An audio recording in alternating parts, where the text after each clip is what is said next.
Hello pretty people, I am Petty Slav and this is OnePlus 6. I usually don't buy my phones on the first day of the release, but I made an exception for this one.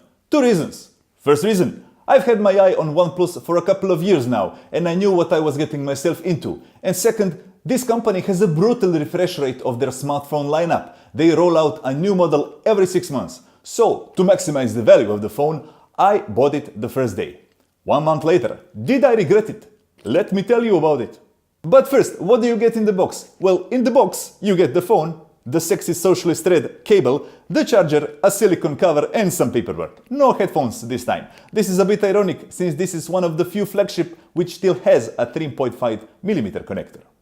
Please note that before this phone I had a Samsung Galaxy F5, so this is a major update. I mean, look at this. Really hard to believe this was a flagship phone once. Oh. So, as you can see, the design is as premium as you can get. All glass, all around. Until you do this. Not so shiny now, eh? So, let's check its durability now. Just kidding. This phone was worth 1 month's salary and I'm not some decadent westerner who breaks valuable things just to get views. I look after my stuff. And I get views by begging shamelessly for them. The phone is encased in Gorilla Glass 5, which should promise some protection from scratching and falls, but I don't trust it. So I bought the carbon fiber bumper made by OnePlus. The good, it protects your phone, makes it more grippy and therefore less slippery.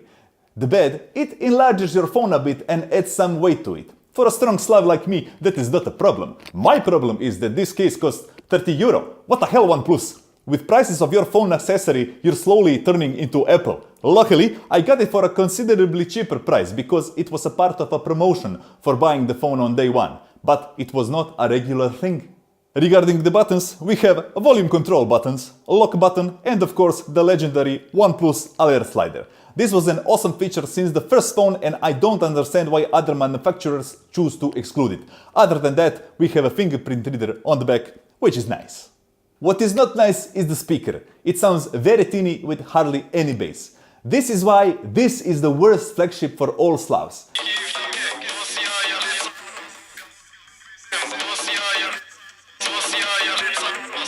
See? Nothing. Use headphones. Don't be a debil by playing epic Slavness for people around you who are not worth it.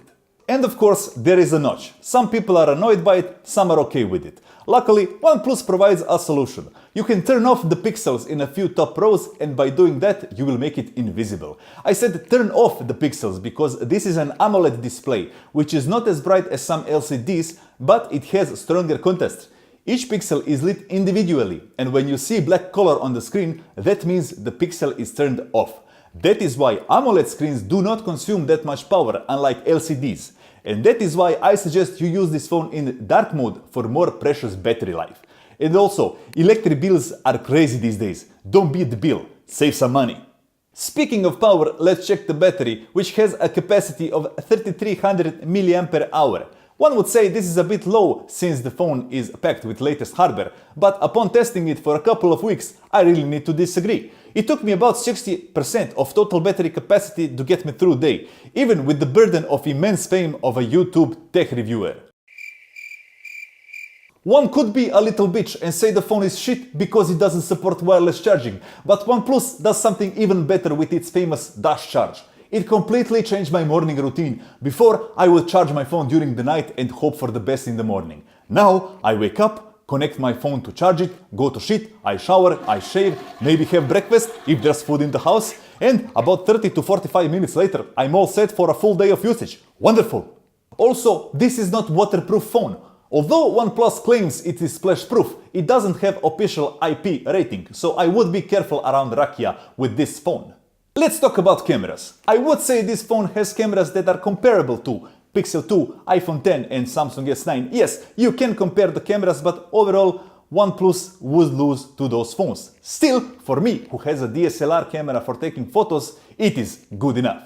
So we have two cameras on the back and one front camera. The second camera on the back is supposed to support the first one in taking portraits and getting that sexy blurry background. However, with the latest update, you're able to do the same with a single front camera. So what the hell, OnePlus? What is the second back camera for? What I really like about the camera is its video capabilities. It has optical image stabilization and it allows you to shoot up to 480 frames per second for super sexy slow-mo in 720p resolution. Check it out.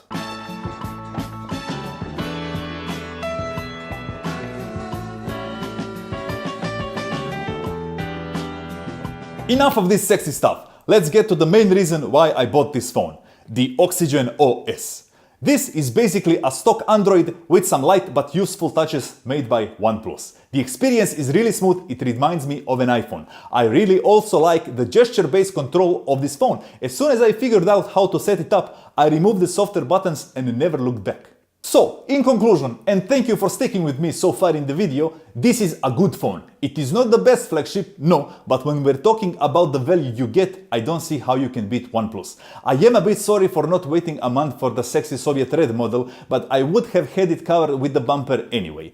Yes, they are getting more expensive with each year, but the competition is doing the same as well, and it seems we kind of accepted it. For 520 euros, or in my case 570 euros for the slightly beefier model, you really won't be sorry.